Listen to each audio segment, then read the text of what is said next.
Okay, today I'm going to show you how to change out one of these quartz elements.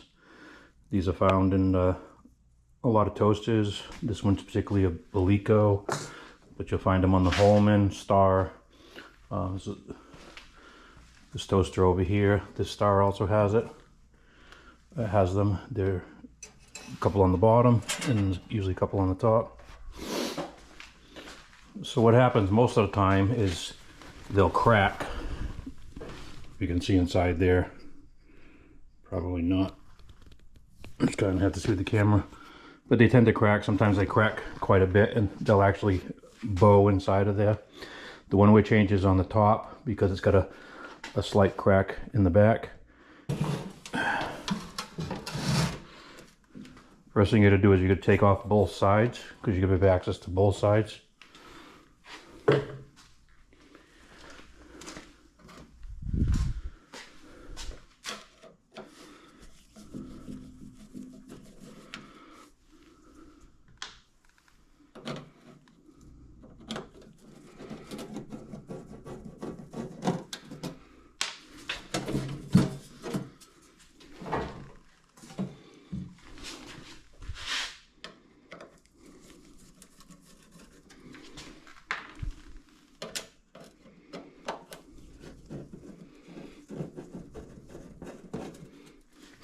Some of the toasters have over on the side of it here, where the nameplate is, it'll actually tell you what the heater tube number is. They come in many different widths, lengths, and many different voltages. Generally, these are put in series with each other. If you have two on the top, two on the bottom, they're going to be in series with each other. So you'll see these, they'll either be 104 volts or 120 volts. And realistically, because they're in series, they're 208 or 240. And that's important because if you put the wrong one in, they could get too hot. So if you have 240 going to your machine versus 208, the bulb will be different. And depending on the model, the widths will be different. So they both have to make sure that you have the right element for your machine.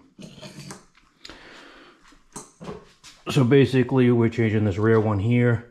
You can see on this side, these holes are all fixed. So that means it's going to go out the other side. Where there's only 4 slots for here, we already know where it's going to go. So we don't have to, if there's more, you might want to take a picture to make sure, because you will end up forgetting sometimes.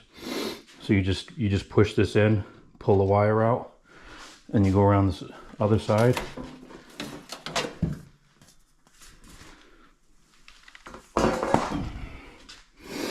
On the rear of this one, you can see these have keyhole type slots.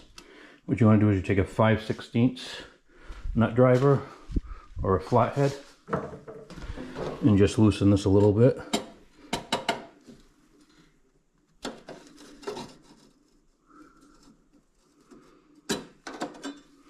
Then you notice if you slide that down, it's going to give you a space to be able to pull the element out. So over here in this one, you see how you've got, there's many different wires here. So basically it's better to come out, take your camera out, don't take any chances, because sometimes you think you remember and you don't. Sometimes it's simpler than others. This one's fairly simple of where it might go, but never trust your memory. A lot easier to go back to a picture than to not remember where it goes and then it don't work right when you put it all back together.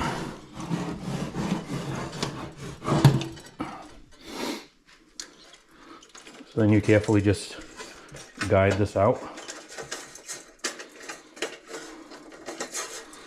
You have to try to reach your hand in there.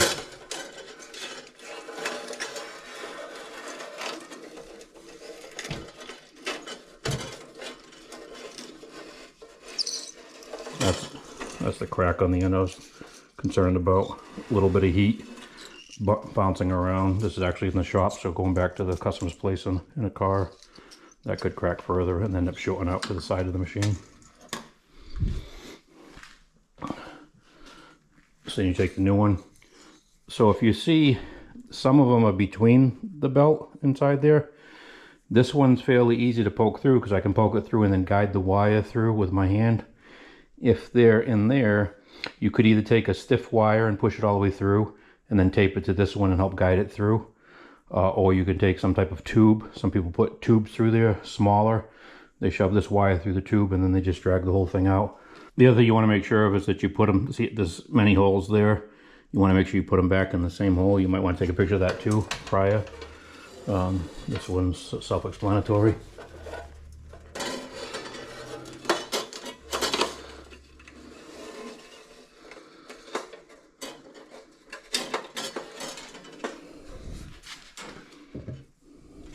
Slide that up. Tighten this to lock it in place. Feed the wire through.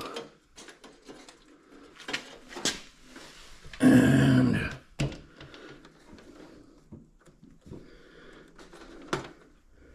push the tab in. Squeeze the wire in. Pull on it. Make sure this in there good. Repeat the other side.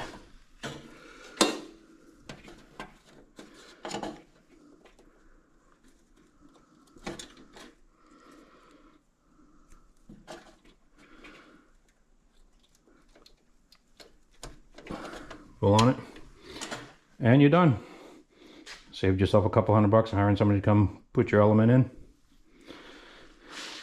and you're good to go.